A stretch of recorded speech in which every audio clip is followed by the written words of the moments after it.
ആണ് പുസ്തകം. അപ്പോൾ ഈ പുസ്തകം എന്നല്ല, സിനിമയെക്കുറിച്ചുള്ള ഏത് പുസ്തകം ഏറ്റുവാങ്ങുകയോ കൊടുക്കുകയോ ചെയ്യുമ്പോഴൊക്കെ ഒരു സംതൃപ്തിയുണ്ട്.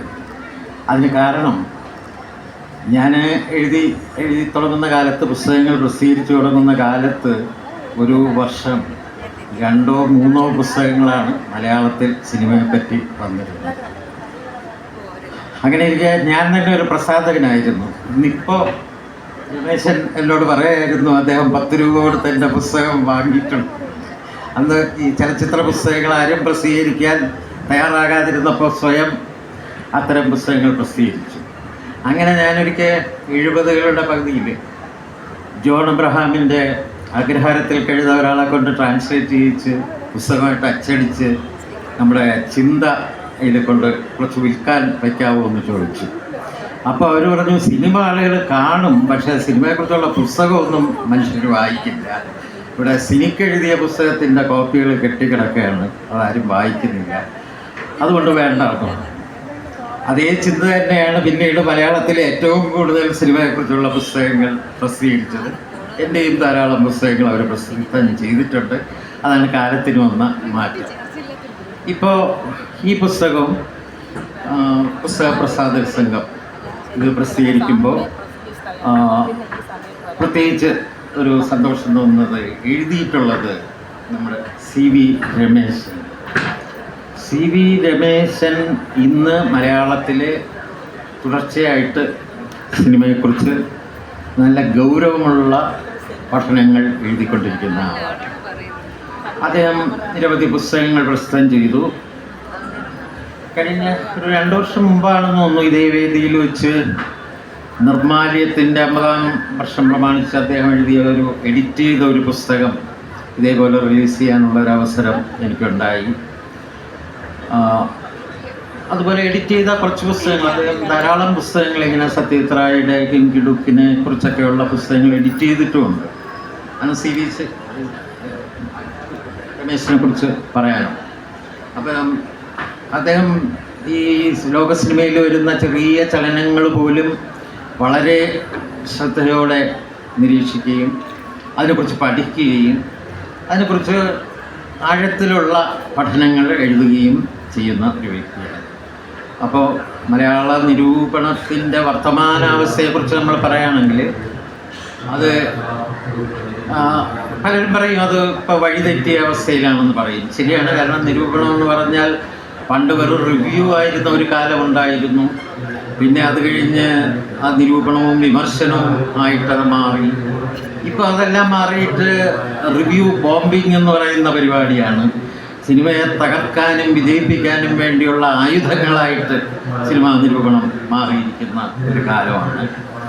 അപ്പോൾ അങ്ങനെയുള്ള കാലത്ത് ശരിയായ നിരൂപണത്തിൻ്റെ ഒരു ദിശാബോധം നഷ്ടപ്പെട്ടു പോയിരിക്കുന്നു എന്നുള്ളത് സത്യമാണ്. തിരിച്ചു പിടിക്കാനുള്ള ശ്രമങ്ങൾ പലതും നടക്കുന്നുണ്ട്. CV രമേശൻ്റെ പ്രത്യേകത, അദ്ദേഹം ശരിയായ വഴിയിൽ കൂടി നീങ്ങിക്കൊണ്ടിരിക്കുന്ന ഒരു വിമർശകനാണ് എന്നുള്ളതാണ്. അപ്പോൾ ഇവിടെ അദ്ദേഹം ഈ പ്രസിദ്ധം ചെയ്യുന്ന പുസ്തകത്തിൻ്റെ പ്രത്യേകതയുണ്ട്. ജാഫർ പനാഹി നിങ്ങൾക്കറിയാം, ഇപ്പോൾ കഴിഞ്ഞ കാൻ ഫിലിം ഫെസ്റ്റിവലിൽ അദ്ദേഹത്തിൻ്റെ സിനിമയാണ് ഗോൾഡൻ പാം നേടി. അതിനു മുമ്പുള്ള അദ്ദേഹത്തിൻ്റെ സിനിമകളെല്ലാം ഇൻ്റർനാഷണൽ ഫിലിം ഫെസ്റ്റിവലുകളിൽ ഏറ്റവും മികച്ച അവാർഡുകൾ നേടിയിട്ടുണ്ട്. നമ്മളെ സംബന്ധിച്ചിടത്തോളം നമ്മുടെ ഫിലിം ഫെസ്റ്റിവലിൽ IFFKയിലെ താരങ്ങളിൽ ഒരാളാണ് അദ്ദേഹം. ജാഫർ പനാഹിയുടെ സിനിമയ്ക്ക് വേണ്ടി കാത്തിരിക്കുന്ന ഒരു പ്രേക്ഷകവൃന്ദം നമ്മുടെ തിരുവനന്തപുരത്തുണ്ട്, IFFKയ്ക്ക് വരുന്നവരിലുണ്ട്. അങ്ങനെ ഈ കഴിഞ്ഞ ഫെസ്റ്റിവലിലും നമ്മളെ it was just an accident എന്ന് പറയുന്ന അദ്ദേഹത്തിൻ്റെ ഏറ്റവും ഒടുവിലത്തെ പടം കാൻ ഫെസ്റ്റിവലിൽ ഗോൾഡൻ പാം കിട്ടിയ പടം എനിക്ക് കാണാൻ സാധിച്ചില്ല. കാരണം ഞാനത് തലേന്ന് ബുക്ക് ചെയ്യാൻ നോക്കുമ്പോഴേക്ക് ഫുള്ളായിപ്പോയി. പണ്ടാണെങ്കിൽ ഇടിച്ചു കയറിയൊക്കെ കാണും. കിങ്കിഡുക്കിൻ്റെ പടങ്ങൾ വന്നപ്പോൾ ഒരിക്കൽ പരിക്ക് പറ്റുകയും ചെയ്തതാണ് ഇടിച്ചു കയറുമ്പോഴേക്ക്. പിന്നെ അതിനുശേഷം ഞാൻ മനസ്സിലാക്കിയത് IFFIയിൽ കാണിക്കുമ്പോൾ അവിടെ അത്രയും ആളില്ല. അതുകൊണ്ട് പിന്നെ ഞാനതൊരു ശീലമാക്കി. അതായത് IFFIയിൽ ഹിൻഡുക്കിൻ്റെ പടം കാണുക. അപ്പോൾ സമാധാനമായിട്ട് കണ്ടിട്ട് ഇവിടെ വന്ന് ഈ തിരക്കുകളിങ്ങനെ കൗതുകത്തോടെ നോക്കിക്കാണുക എന്നുള്ളതായിരുന്നു എൻ്റെ ഒരു ശീലം. ജാഫർ പനാഹി അങ്ങനെ ഈ ഫുൾ ആയിപ്പോയത് കൊണ്ട് നിർഭാഗ്യവശാൽ എനിക്ക് ഈ ഏറ്റവും ഒടുവിലത്തെ പടം കാണാൻ കഴിഞ്ഞിട്ടില്ല. പക്ഷേ അതിന് തൊട്ട് മുമ്പുള്ള നോബേഴ്സ്, ടാക്സി ഇതെല്ലാം നമ്മുടെ ഫെസ്റ്റിവലിൽ തന്നെ കാണാൻ കഴിഞ്ഞിട്ടുണ്ട്. അതുകൊണ്ട് അദ്ദേഹത്തെക്കുറിച്ചുള്ള ഒരു പുസ്തകം എന്ന് പറയുമ്പോൾ വളരെ മലയാളത്തെ സംബന്ധിച്ചിടത്തോളം അത്യന്താപേക്ഷിതമായ ഒരു പുസ്തകം തന്നെയാണ്. കാരണം അത്രയേറെ അദ്ദേഹത്തെ അറിയുന്നവരും ആദരിക്കുന്നവരും ഇവിടെയുണ്ട്. പിന്നെ നമ്മുടെ മലയാളത്തിലെ സിനിമാസ്വാദനശീലത്തെക്കുറിച്ച് പറയുമ്പോൾ പല മാറ്റം മറിച്ചിലുകളുണ്ട്. ചിലപ്പോൾ നമുക്ക് തോന്നുന്നു ഇതൊക്കെ വെറും വയലൻസിന് വേണ്ടി പോകുന്നു, സെക്സിന് വേണ്ടി പോകുന്നു എന്ന് തോന്നുന്ന ഫെസ്റ്റിവൽ ദൃശ്യങ്ങളൊക്കെ നമ്മൾ കണ്ടിട്ടുണ്ട്. പക്ഷെ അങ്ങനെ അല്ല. പല വൈവിധ്യങ്ങളും പുലർത്തുന്നതാണ് ലോക സിനിമ. അതിൽ നമ്മൾ കഴിഞ്ഞ ഒരു 40 വർഷത്തിനിപ്പുറം ലോക സിനിമയിൽ ഏറ്റവും അധികം ശ്രദ്ധിക്കപ്പെടുന്ന സിനിമകൾ വരുന്നത് ഇറാനിൽ നിന്നാണ്. പക്ഷേ ഇറാനിൽ നിന്ന് വരുന്ന ഈ ചിത്രങ്ങൾ തീർച്ചയായിട്ടും അത് വയലൻസോ സെക്സോ കൊണ്ടല്ല അത് ശ്രദ്ധ നേടിയിട്ടുള്ളത്. അപ്പോൾ അത് ആദ്യം നമ്മൾ ആ പടങ്ങൾ ശ്രദ്ധിക്കപ്പെട്ടു വരുമ്പോൾ അതിൽ വളരെ കൗതുകരമായ ഒരു കാര്യമെന്ന് പറയുന്നത് ഈ ഇന്ത്യൻ സിനിമയെ പ്രചോദിപ്പിച്ച അതേ സിനിമ തന്നെയാണ് ഇറാനിയൻ സിനിമയും പ്രചോദിപ്പിച്ചിട്ടുള്ളത്. അതായത് വിറ്റോറിയോ ഡിസിക്കയുടെ ബൈസിക്കിൾ തീവ്സ്.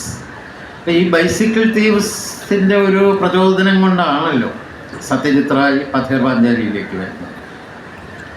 അതുപോലെയാണ് ദാരുഷ് മെഹർജുയി എന്ന് പറയുന്ന സംവിധായകൻ കൗ എന്ന സിനിമ ഇറാനിൽ എടുക്കുന്നത്. അപ്പോൾ അന്ന് ഇറാനിയൻ സിനിമ എന്ന് പറഞ്ഞാൽ നാമമാത്രമായിരുന്നു. ഉള്ള സിനിമകൾ വളരെയേറെ കമേഴ്സ്യലായിരുന്നു. കലാപരമായ യാതൊരു പ്രസക്തിയുമില്ലാത്ത സിനിമകളാണ് അവിടെ നിർമ്മിക്കപ്പെട്ടുകൊണ്ടിരുന്നത്. അതിൽ നിന്ന് വ്യത്യസ്തമായിട്ട് വളരെ റിയലിസ്റ്റിക് ആയിട്ടുള്ള ഒരു ചിത്രം ആണ് കൗ. അതിനെ തുടർന്നാണ് ഇറാനിയൻ സിനിമയിൽ പുതിയ ചലനങ്ങളുണ്ടാവുന്നത്.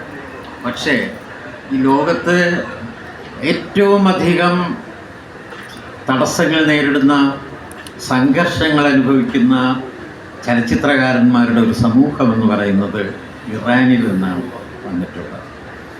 കാരണം അവർക്ക് അത്രയേറെ വിലക്കുകളുണ്ട്. അപ്പോൾ ഈ ഇറാനിയൻ സിനിമ പ്രസക്തി നേടിക്കൊണ്ടിരിക്കുന്ന ആദ്യ അവസരങ്ങളിൽ തീർച്ചയായും മറ്റ് ചലച്ചിത്രാസ്വാദകരെ പോലെ ഞാനും ആ ചിത്രങ്ങൾക്ക് വേണ്ടി കാത്തിരിക്കുകയും ആദ്യ ചിത്രങ്ങൾ കാണുകയും ഒക്കെ ചെയ്തിട്ടുണ്ട്. അപ്പോൾ എനിക്ക് തോന്നിയത് ഏതാണ്ട് കുട്ടികളുടെ സിനിമയാണ് അവർ ചെയ്യുന്നത് എന്നുള്ളതാണ്. കുട്ടികളുടെ സിനിമയിലായിരിക്കും അവരുടെ താല്പര്യമെന്നാണ്. അത്രത്തോളം കുട്ടികൾക്ക് പറ്റിയ സിനിമകളാണ്. കുട്ടികളുടെ സിനിമയുണ്ട്, കുട്ടികൾ കഥാപാത്രമായ സിനിമകളുണ്ട്, പിന്നെ കുട്ടികൾക്ക് കാണാവുന്ന തരത്തിൽ ഏറ്റവും ലാളിത്യം തികഞ്ഞ ചിത്രങ്ങളാണ്, കണ്ടിരിക്കാൻ വളരെ രസകരമായ ചിത്രങ്ങളാണ്. അപ്പോൾ കുട്ടികളുടെ സിനിമകൾ എന്നുള്ള ഒരു തെറ്റിദ്ധാരണയായിരുന്നു എന്ന് പിന്നെ മനസ്സിലായി. അതിന് കാരണം വളരെയേറെ തടസ്സങ്ങളുണ്ടായിരുന്നതുകൊണ്ട്, വളരെയേറെ പ്രതിബന്ധങ്ങളുണ്ടായിരുന്നതുകൊണ്ട് അതിനെ തട്ടിമാറ്റാനുള്ള ഒരു കുറുക്കു വഴിയായിരുന്നു ഈ കുട്ടികളുടെ ചിത്രങ്ങൾ എന്ന് പറയുന്നത്. കാരണം ഈ കുട്ടികൾ കഥാപാത്രങ്ങളായിട്ട് വരുന്നു, ഒന്നും സർക്കാരിനെ കത്തിവയ്ക്കാൻ അതിലൊന്നുമില്ല, ആ തരത്തിലുള്ള ചിത്രങ്ങളാണ്.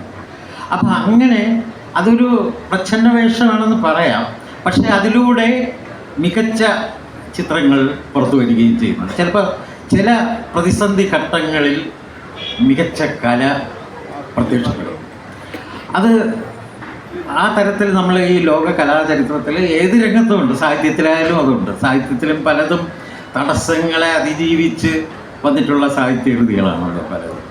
അപ്പം അങ്ങനെ വലിയ തടസ്സമുണ്ടായപ്പോഴാണ്, ഈ ആവിഷ്കരണത്തിന് വലിയ തടസ്സമുണ്ടായ സമയത്താണ് ആദ്യമായിട്ട് ഇവർ ഈ തരത്തിലുള്ള കഥാവസ്തുക്കൾ പരീക്ഷിക്കാൻ തുടങ്ങിയത്. അപ്പോൾ മിക്കവാറും എല്ലാത്തിലും കുട്ടികൾ കഥാപാത്രങ്ങളായി വരുന്നു. വളരെ വളരെ ചെറിയ സംഭവങ്ങളായിരിക്കും. ആ സംഭവങ്ങളിലൂടെ കുട്ടികളുടെ ലോകത്തെ ദുഃഖങ്ങളും ഒക്കെ കാണിക്കുന്നു. അങ്ങനെ പതുക്കെ പതുക്കെ അതിൻ്റെ മറ്റു മുഖങ്ങളും നമ്മൾ കാണുന്നു. ഇറാനിയൻ സിനിമയുടെ മറ്റു മുഖങ്ങളും കാണുന്നു. അപ്പോഴേക്ക് അബ്ബാസ് കിയാറോസ്തമി തുടങ്ങിയ ചലച്ചിത്രകാരന്മാരുടെ രചനകൾ നമ്മൾ കാണുന്നുണ്ട്. മജീദിയുടെ ചിത്രങ്ങൾ കാണുന്നുണ്ട്. അപ്പം ഇപ്പോൾ കിയാറോസ്തമിയുടെ where is the friend's home എന്ന് പറയുന്നത് കുട്ടികളുടെ ചിത്രമാണെന്ന് പറയുമ്പോൾ ഒരു ദിവസം സ്കൂൾ വിട്ട് വരുമ്പോൾ ഒരു കുട്ടി കാണുന്നു അവൻ്റെ കൂട്ടുകാരൻ്റെ നോട്ട്ബുക്ക് അവൻ്റെ ബാഗിലായിപ്പോയി. അപ്പോൾ അതിൽ ഒരു ഹോംവർക്ക് ഉണ്ട്. ആ ഹോംവർക്ക് പിറ്റേന്ന് ചെയ്തില്ലെങ്കിൽ ഇവരെയൊക്കെ നല്ല ശിക്ഷ കൊടുക്കുന്ന ഒരു അധ്യാപകനാണ്. തല്ല് കിട്ടും, അധ്യാപകൻ്റെ ചീത്ത വിളിയും കേൾക്കണം. അപ്പോൾ എങ്ങനെയും ഈ കൂട്ടുകാരന് ഈ നോട്ട്ബുക്ക് എത്തിച്ചേ പറ്റും. അതിനുവേണ്ടി ഈ കുട്ടി അവൻ്റെ വീട്ടിൽ പോയിട്ടില്ല, അയൽ ഗ്രാമത്തിലാണ്. ആ അയൽ ഗ്രാമത്തിലേക്ക് നടക്കുന്ന യാത്രയാണ് were is my friends, were is the friend's home. അപ്പോൾ അതിലൂടെ ആ ഒരു കൊച്ചു യാത്രയിലൂടെ ഒരുപാട് ജീവിത ദൃശ്യങ്ങൾ കാണുന്നുണ്ട് ആ കുട്ടി. അപ്പോൾ കുട്ടിയുടെ ചിത്രമാണെങ്കിലും നമുക്ക് ഒരുപാട് ജീവിത മൂല്യങ്ങൾ അതിൽ നിന്ന് കിട്ടുന്നുണ്ട്. പിന്നെ മറ്റൊരു കാര്യം എന്താണെന്ന് വെച്ചാൽ, ഈ സിനിമകൾ കണ്ടു കഴിയുമ്പോൾ നമുക്ക് തോന്നും ഇത്രയും നിഷ്കളങ്കത നിറഞ്ഞ ഒരു ലോകത്ത് എങ്ങനെയാണ് ഈ മതാന്ധത ഉണ്ടാകുന്നത്, ഈ വർഗീയ വിഷം ഇങ്ങനെ പരക്കുന്നത്, ഇത്രയും വിലക്കുകൾ ഉണ്ടാകുന്നത്, അടിച്ചമർത്തലുകൾ ഉണ്ടാകുന്നത് എന്നൊക്കെ നമ്മൾ അത്ഭുതപ്പെട്ടു. കാരണം ഇത്രയും സ്നേഹത്തിന് വേണ്ടി ത്യാഗം സഹിക്കുന്ന കുട്ടികളെയൊക്കെ നമ്മൾ കാണുമ്പോൾ നമുക്ക് അതങ്ങനെ തോന്നിപ്പോകും. അപ്പോൾ അത്തരം ധാരാളം സിനിമകൾ അവിടെ നിന്ന് വന്നു.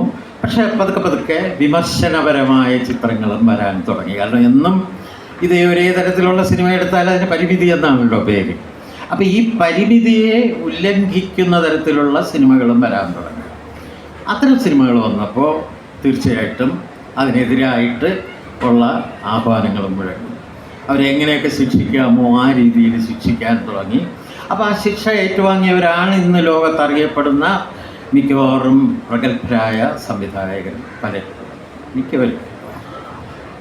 മജീദിക്ക് പ്രശ്നങ്ങളുണ്ട്, കിയാറോസ്തമിക്ക് പ്രശ്നങ്ങളുണ്ട്, മക്മൽ ബഫിന് പ്രശ്നങ്ങളുണ്ട്. പലരും ആ രാജ്യം വിട്ടുപോയി, പലരും അവിടെ നിന്ന് തന്നെ പ്രവർത്തിക്കേണ്ടി വരുന്ന പലരും തടങ്കലിലായി. അപ്പോൾ നമ്മൾ ജാഫർ പനാഹിയെക്കുറിച്ചുള്ള പുസ്തകമാണ്. ജാഫർ പനാഹിയാണെങ്കിൽ 20 വർഷത്തെ തടവിനാണ് അദ്ദേഹം വിധിക്കപ്പെട്ടത്. വിദേശങ്ങളിൽ പോകാൻ പാടില്ല,